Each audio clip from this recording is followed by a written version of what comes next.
Halo teman-teman, selamat datang kembali di channel Program Zaman Now. Jadi di vlog kali ini agak sedikit berbeda. Jadi saya tidak akan sharing sesuatu, tapi saya di sini lebih ke ini ya. Kita mau ngebahas tentang artikel yang kemarin sempat rame ya.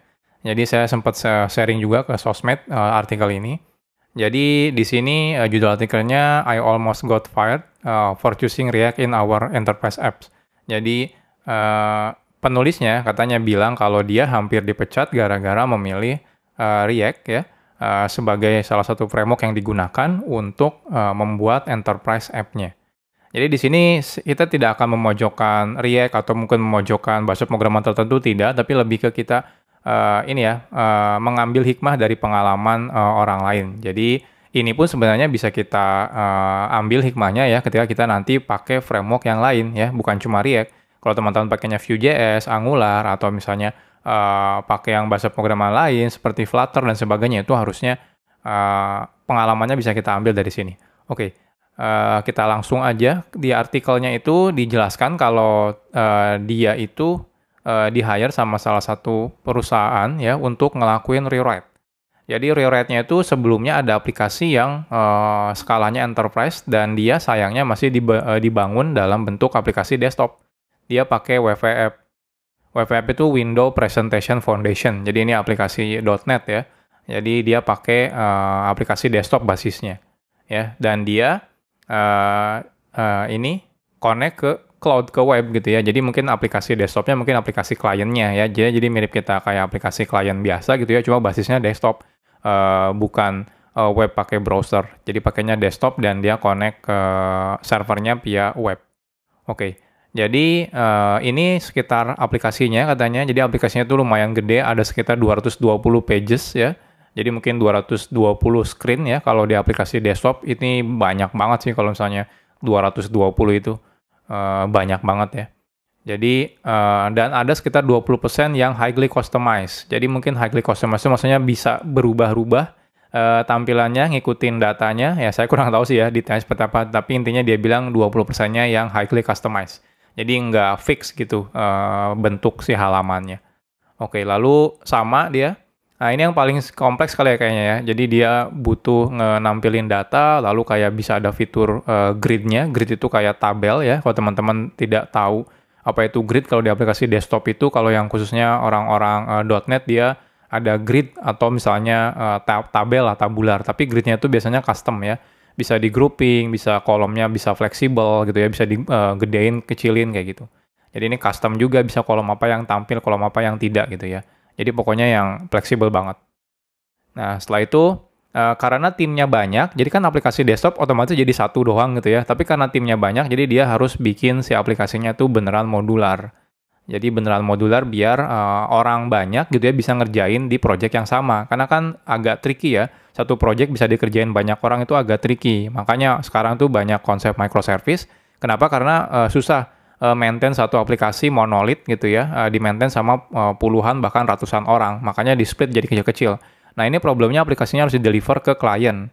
Jadi aplikasinya itu harus dalam bentuk desktop ya, dan ke klien artinya jadi satu. Jadi mereka harus bikin aplikasinya walaupun monolitik tapi harus modular biar bisa dikerjakan sama banyak orang.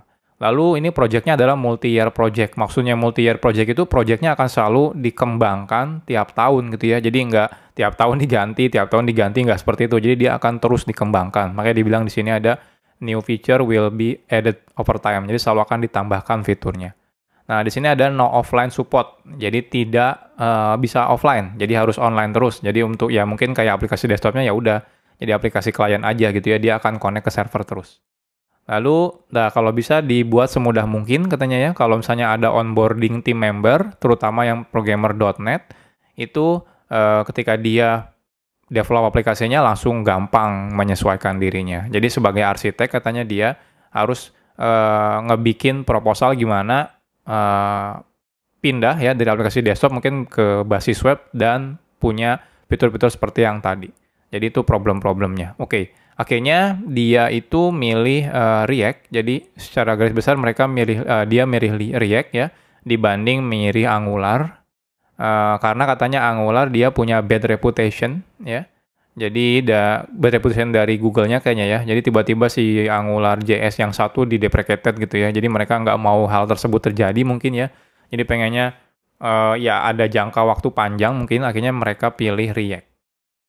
Oke, setelah pakai pilih React, jadi sepertinya dari penulisnya dia agak sedikit menyesal. Jadi mungkin kayaknya bukan React-nya yang jelek ya, karena kan banyak juga perusahaan yang sukses pakai React. Cuma mungkin pada saat pengembangannya banyak yang salah. Oke, jadi dia jelasin beberapa kesalahan, jadi kita bisa dapat kesimpulan atau hikmahnya ya. Jadi jangan sampai kita ngelakuin hal yang sama.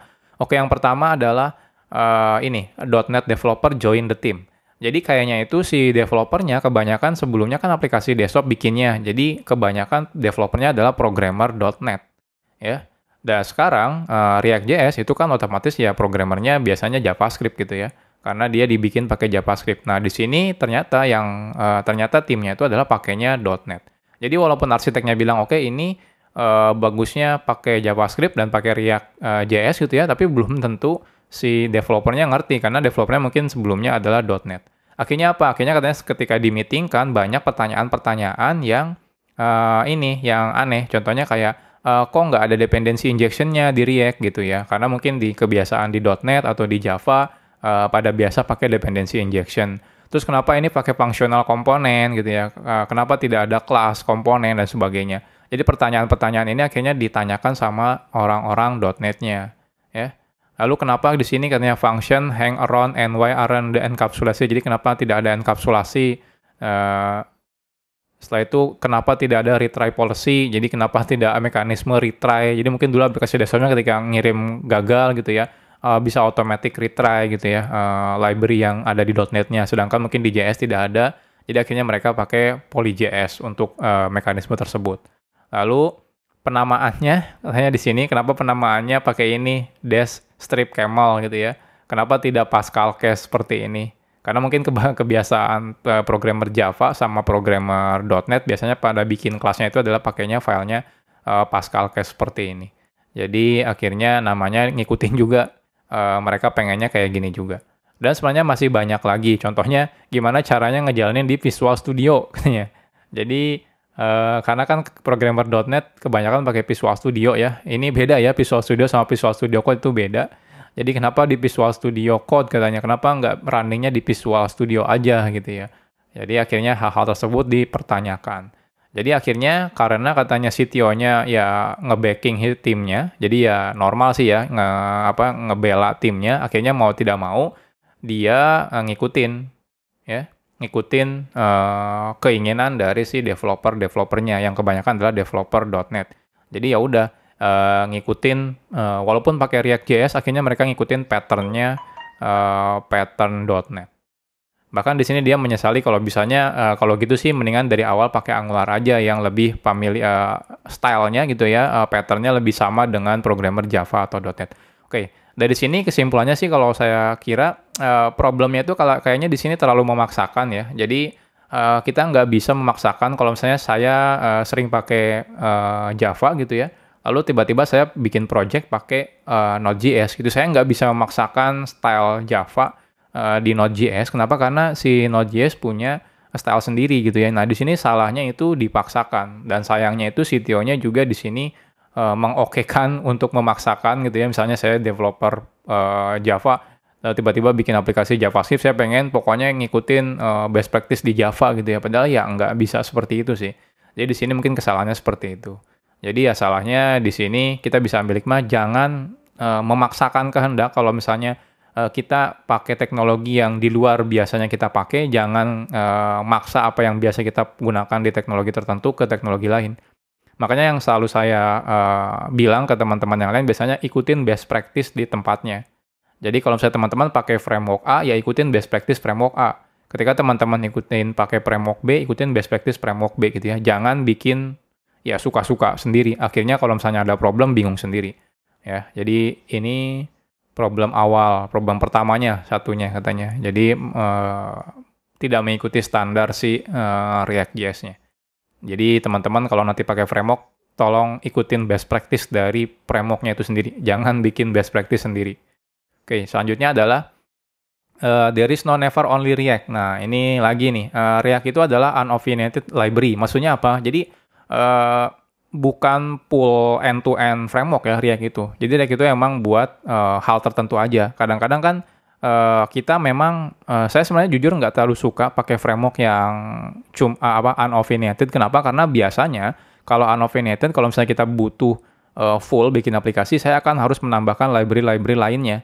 Contohnya kalau misalnya di Node.js ada Express. Express itu adalah unopinionated. Dia cuma buat ya istilahnya layer webnya aja. Ketika teman-teman butuh datanya, teman-teman mungkin pilih lagi yang lain. Bisa pakai SQLite atau Mongoose atau dan sebagainya gitu ya, banyak lagi. Nah akhirnya apa? Akhirnya tiap orang ketika bikin project walaupun pakai frameworknya Express, mereka akan bikin style yang berbeda-beda. Nah itu problem. Jadi itu problemnya tiap orang nanti punya beda-beda. Jadi kalau misalnya di perusahaan tiap orang bikin projectnya pakai Express, tapi ternyata beda-beda stylenya, itu membingungkan buat programmer pemula ketika join. Jadi kalau di project A kayak gini caranya, project B kayak gini, project C kayak gitu, jadi pusing gitu ya. Jadi saya lebih suka yang pakai framework yang all in gitu ya. Jadi semuanya udah disediain. Contohnya kalau di Node.js ada Nest.js gitu ya, atau Nest.js atau apa ya, saya lupa. Oh iya, Nest.js. Ini all in. Di dalamnya dia tetap pakai Express ya, tapi dia udah nyedain dari layar paling depan sampai layar belakang. Jadi kita nggak pusing lagi, dan ini udah dibikin standarnya.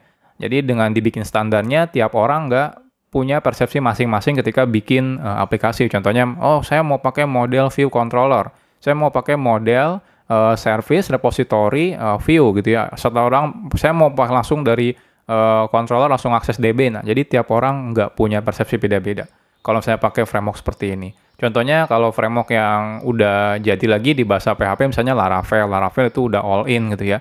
Kalau di Java itu ada Spring. Spring udah all in. Jadi saya lebih suka yang seperti itu. Walaupun mungkin jadinya lebih, projectnya lebih gede, tapi secara development lebih cepat dan nggak terlalu liar lah. Tiap orang punya persepsi masing-masing. Jadi karena di sini katanya React itu unopinionated ya. Jadi akhirnya ada banyak nih concern-concernnya. Jadi, nah ini, kalau misalnya kita mau implement routernya gitu ya, router untuk URL-nya, kita harus pakai apa gitu ya. Terus ya, harus pakai Redux dan sebagainya. Harus pakai, kita harus pakai Axios atau Page untuk nge-call API-nya gitu ya. Terus kita harus pakai form, Redux form atau Formit atau Final Form. Wah ini banyak banget sih. Untuk CSS-nya mau pakai apa gitu ya. Internal session-nya pakai apa. Akhirnya nggak ada standar akhirnya ya. Jadi tiap orang ya suka-suka mau develop yang mana. Nah ini problemnya kalau misalnya aplikasinya satu doang dan gede gitu ya. Gedenya apa? Karena kalau salah dikit ya udah hancur kemana-mana gitu ya. Jadi ini problem mungkin ketika kita pakai framework. Jadi harusnya dibuat sesederhana mungkin sih. Apalagi ini front end ya. Kalau front end tuh saya lebih rekomendasikan sekecil mungkin menggunakan third party library. Kenapa? Karena library itu akan di-deliver ke si klien. Ketika library kita banyak, maka klien akan ngedownload istilahnya aset-aset yang terlalu besar. Jadi makin lama ya makin lambat. Jadi usahakan sih kalau misalnya nggak butuh-butuh banget, jangan dipakai. Contohnya kalau teman-teman nggak butuh Lodes gitu ya, di JavaScript itu ada library Lodes, itu yang nggak usah gitu ya. Kalau cuma buat ngelakuin iterasi biar canggih, biar kelihatan keren gitu ya, pakai Lodes gitu ya, padahal ada for each biasa aja, ya mendingan pakai for each biasa aja gitu ya, nggak usah bikinnya aneh-aneh, apalagi nanti itu bakal di-deliver ke klien script Lodesnya, jadi makin lambat lagi. Contoh kalau teman-teman mau transform dari tanggal millisecond ke tanggal format biasa gitu ya, nah itu nggak usah pakai Moment.js misalnya. Karena apa? Karena kalau pakai Moment.js nanti library Moment.js-nya akan di-deliver ke klien kalau di ini ya, aplikasi front end. Jadi mendingan ya udah pakai bawaan dari JavaScript aja gitu ya. Otomatis kan tidak perlu library lagi. Jadi hal-hal basic seperti itu saya lebih rekomendasikan untuk di front end bikin sendiri ya sekecil mungkin. Kecuali untuk di Node.js di bagian servernya mungkin oke, nggak masalah pakai Moment.js, pakai Lodes dan sebagainya, karena dia akan di-render di di back-end gitu ya, nggak akan di-deliver ke klien. Jadi ini problem juga ya. Nah, di dalam enterprise project katanya terlalu banyak decision. Jadi karena orangnya banyak dan tidak bisa mungkin kalau startup kecil mungkin gampang ya. Yaudahlah kita pakai apa ya? Kita cari di GitHub star gitu ya. Mana yang paling gede starnya, yaudah ambil project itu. Nah, kalau di enterprise company itu nggak seperti itu. Jadi harus ada risetnya, ada kriterianya dan sebagainya. Jadi nggak bisa seperti itu. Dan bahkan ini butuh waktu katanya lama banget. it takes a crazy amount of time. Jadi banyak banget. Jadi kalau perusahaannya biasanya udah stabil, biasanya emang kayak gitu. Ketika kita mau mengadopsi sebuah teknologi baru, kita pasti perlu riset dulu. Makanya ada istilahnya ada teknologi yang boleh digunakan, ada teknologi yang tidak boleh digunakan di perusahaan yang sudah gede gitu ya. Nah, termasuk di startup juga biasanya ada yang kayak gitu. Nah, kenapa? Karena yang tidak boleh digunakan itu bukan berarti nggak mau pakai, tapi biasanya dari hasil riset ya, itu tidak cocok digunakan di perusahaan tersebut, misalnya seperti itu. Jadi, kayak gitu. Jadi emang PR lagi ketika di sini dia di perusahaan corporate dia mau pakai library-nya yang unopinionated. Jadi kalau misalnya perusahaan corporate sih enaknya yang opinionated ya, yang udah all in dipakainya. Oke. Selanjutnya ada React Hooks get popular. Nah, ini istilahnya tuh hype driven development ya, ketika ada satu yang populer dia akhirnya pakai. Jadi katanya dia udah 9 bulan development dan sekitar 50 page, artinya udah 25% kelar kerjaannya dari 220 page itu. Nah, di tengah jalan itu ada framework baru, React Hooks, dan ini makin populer.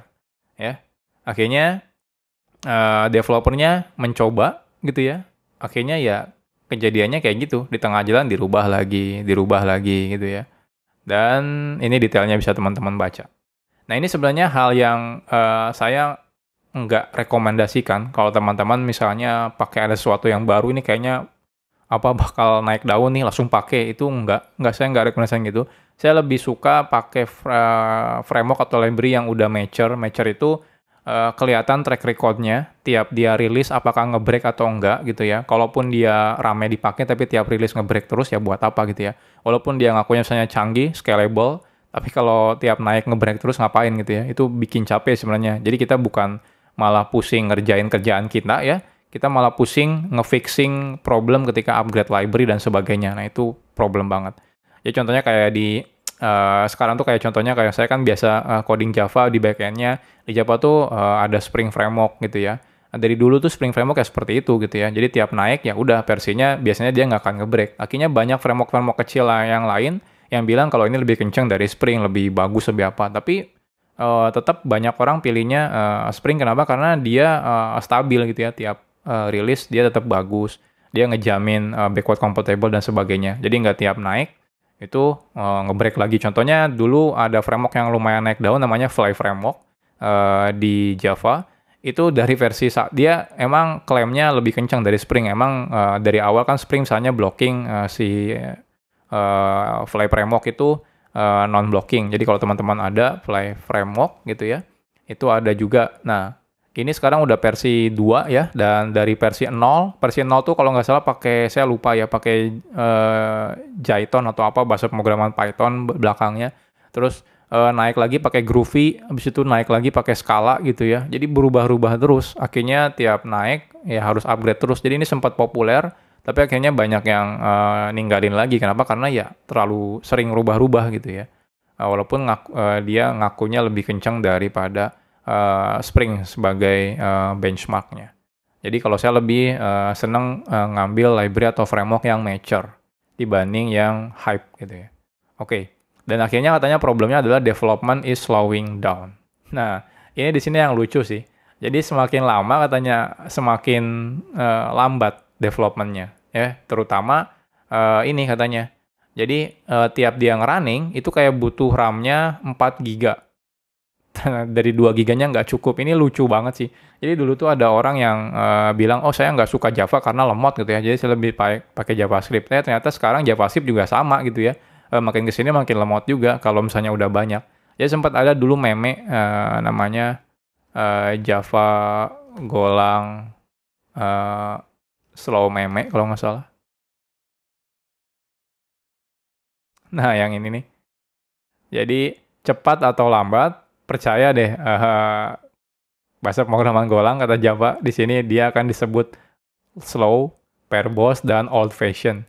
Jadi walaupun JavaScript dulu dibilang minimalis banget gitu ya, makanya orang senang. Akhirnya sekarang semenjak adanya node modul dan sebagainya, ya akhirnya jatuhnya slow juga gitu ya, bloated juga gitu ya. Jadi hati-hati sebenarnya ketika teman-teman pakai teknologi gitu ya. Jadi semua teknologi kalau teman-teman salah pakainya itu pasti jatuhnya nanti bakal slow juga, bakal bloated juga. Walaupun teman-teman saya pakai bahasa pemrograman yang paling kencang, contohnya kayak C atau C++, kalau misalnya salah juga pakainya ya sama aja, jatuhnya nanti bloated juga gitu ya, jadi slow juga. Jadi nggak ada bedanya sebenarnya. Jadi sebenarnya bukan dari teknologinya yang dibilang slow atau enggak, tapi gimana kita proses development-nya. Jadi di sini yang paling lucu katanya, dia itu ada ini, kalau misalnya ukuran mungkin bukan big issue mungkin ya katanya. Tapi adalah concern-nya adalah sekarang banyak komplain tentang build time-nya. Jadi bayangin untuk hot reload-nya itu butuh waktu 45 sampai 60 menit ya. Oh sorry, bukan hot reload-nya. Tapi katanya fitur hot reload-nya setelah 45 atau 60 menit tiba-tiba stop gitu ya. Kayaknya mungkin ada memory leak dan sebagainya. Jadi pokoknya tiap 40 menit sampai 60 menit dia harus stop lagi, start dan ulang lagi gitu ya. Dan itu lucu banget. Dan yang paling masalah katanya kalau misalnya tiba-tiba di Windows katanya. Di Windows itu entah kenapa lemot. Jadi ya kalau di Linux dia lebih kencang. Dan akhirnya harus sering delete node modules ya. Dan yang paling lucu dependensinya ada 1200 lebih dependensi dan modulnya isinya ada sekitar 600 mega. Ini gede banget sih. Di perusahaan tempat saya kerja sebelumnya pernah iseng ya ngebully salah satu project yang library-nya ada 300 mega. Ngebulinya simple sih. Jadi si servernya itu pakai Tomcat, servernya itu cuma 20 mega, aplikasinya 300 mega gitu ya. Padahal aplikasinya cuma aplikasi web doang gitu ya. Jadi dibulinya ini aplikasi kok gedean servernya dibandingin aplikasinya gitu ya. Karena apa? Karena bloated gitu ya, terlalu banyak dependensi yang dimasukin. Padahal mungkin kita nggak butuh semua dependensinya. Nah itu bahayanya. Jadi kalau teman-teman tiba-tiba bikin project Node.js, tiba-tiba dependensinya terlalu banyak, itu perlu diperhatikan. Emang butuh nggak dependensi tersebut? Karena saat kita include satu dependensi, mungkin saja dia akan nge-include beberapa dependensi. Ya. Jadi itu lumayan problematik. Apalagi ini buat aplikasi desktop. Saya nggak kebayang sih. Oh bukan aplikasi buat klien gitu ya, yang di-deliver ke klien. Bayangin kalau dia compile, aplikasinya butuh 50 mega, ya nggak lucu sih tiap page gitu dia loadingnya lama gitu ya untuk ngeluarin si halamannya. Jadi seperti itu. Dan kalau di enterprise katanya semuanya dihitung cost-nya. Jadi kalau misalnya developernya harus nge-restart 6 times gitu ya sehari ya. Dan ukurannya per jamnya misalnya bayarannya 40 per jam. Jadi totalnya sekitar ini per tahun cost yang terbuang sia-sia cuma untuk nge-restart aplikasinya. Ini gede banget ini. Berapa nih? Mungkin 500 jutaan gitu ya. Cuma buat nge-restart doang.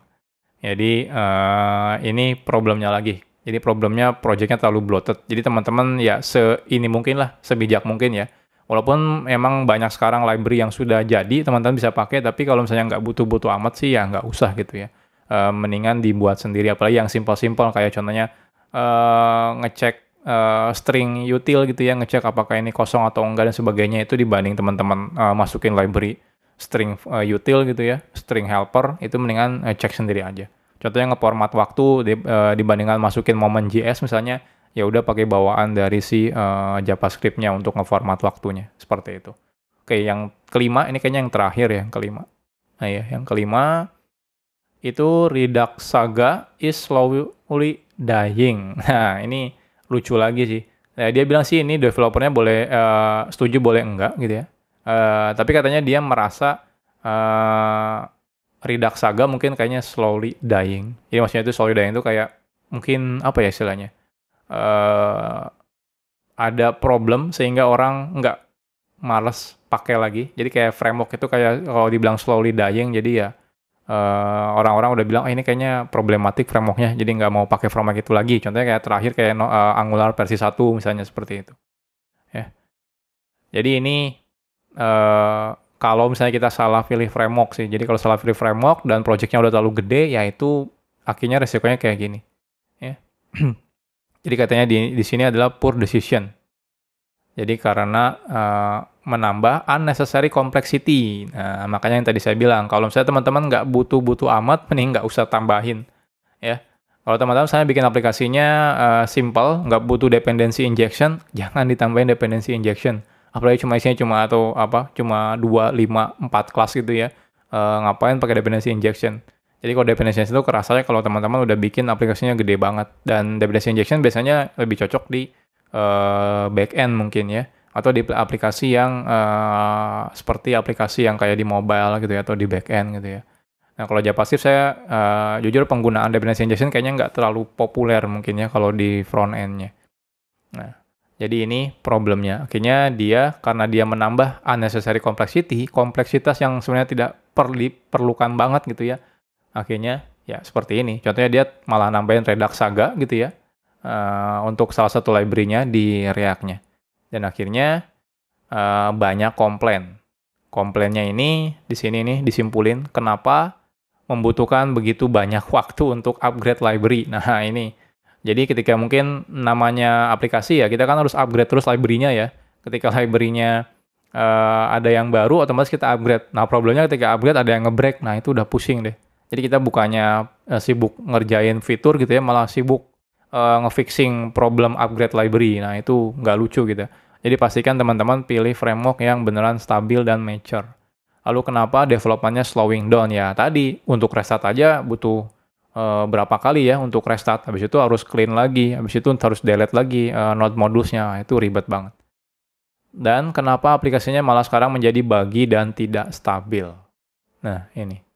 Jadi akhirnya banyak komplain, dan akhirnya ya seperti ini. Jadi kesimpulannya sih dia bilang bukan berarti jangan pakai React ya, dan emang harusnya kalau misalnya teman-teman bikinnya benar sih ya harusnya benar, nggak ada masalah. Ya kayak orang pakai misalnya di PHP pakai Laravel ya, kalau orangnya bikinnya benar gitu ya benar gitu ya. Tapi kalau bikinnya salah ya salah gitu ya, mau frameworknya sebagus apapun. Termasuk ini.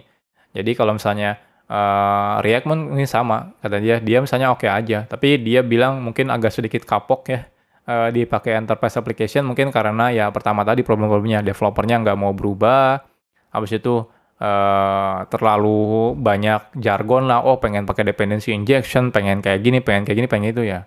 Padahal harusnya sih get things done aja harusnya ya, sesimpel mungkin kalau dibikin aplikasi. Jadi ini, nanti linknya akan saya sharing ya di deskripsi ya, teman-teman bisa baca lebih detailnya. Jadi itu mungkin kesimpulannya ya. Jadi pastikan teman-teman kalau saya pilih library ya, walaupun library-nya bagus bukan berarti bakal cocok buat teman-teman gitu ya. Apalagi kalau misalnya teman-teman contohnya di corporate company seperti ini banyak. Biasanya kalau corporate sih lebih pengennya kayak aplikasinya itu atau framework-nya disupport gitu ya. Ada vendor yang nge-supportnya. Nah, jadi kalau teman-teman pilih teknologi dan itu sesuaikan dengan kondisi perusahaan, dan yang paling penting itu riset dulu ya. Jangan karena dia hype, teman-teman akhirnya langsung pakai karena, oh kenapa ini? Karena hype gitu ya. Tiba-tiba ada keluar framework baru ini lebih keren, terus pakai gitu ya. Itu jangan kayak gitu. Jadi mendingan pilih yang mature, yang stabil. Kenapa? Karena biar kita nggak pusing gitu ya. Habis pulang kerja ya udah fokus santai gitu ya. Hangout atau apa gitu ya. Jadi nggak pusing malah mikirin, aduh nggak bisa pulang nih, pusing. Kenapa? Karena upgrade library nggak kelar-kelar gitu ya. Nah itu lucu banget sih. Oke, mungkin gitu aja ya. Nah, next-nya kalau saya ada artikel-artikel lagi yang menarik, saya akan coba bahas lagi. Oke, mungkin segitu aja dari saya. Salam programmer zaman now. Bye-bye.